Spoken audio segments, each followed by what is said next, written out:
This is the 19th question from the Digital SAT Test 1 Module 1 from the Bluebook gap. The question reads, triangle JKL, cosine of K is 24 over 51, and angle J is at a right angle. What's the value of L? Always draw something that can be drawn. J is at the right angle. You put the J over here, the right angle with the little box over here. Great.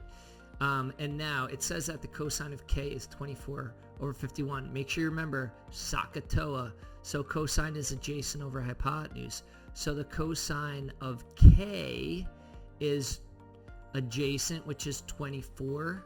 That's a side next to it. That's not the hypotenuse. Over the hypotenuse, which is 51. So that's how you'd set it up. And then if we're looking for the cosine of L, I labeled this side as x. So the cosine of L is going to be adjacent. Again, the side next to it over the hypotenuse, which is 51. And that's the setup. And then all you really have to do is you've got to plug it into Desmos.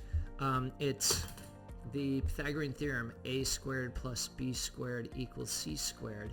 So we've got 24 squared plus x squared equals 51 squared. So if you subtract 24 squared from both sides, you wind up with, and you could just plug that into Desmos over here, you wind up with 51 squared minus 24 squared, you wind up with 2025.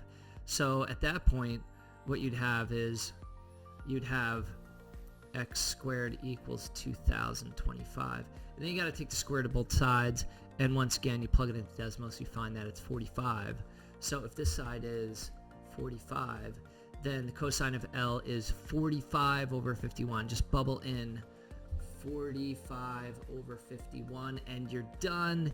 If you really need to plug in the decimal, which I don't recommend, you can divide it out in Desmos and find that it's 0.8823. Thank you for joining us today. See our full-length video. Check us out on YouTube, Ivy Masters Learning Center, and have a great day.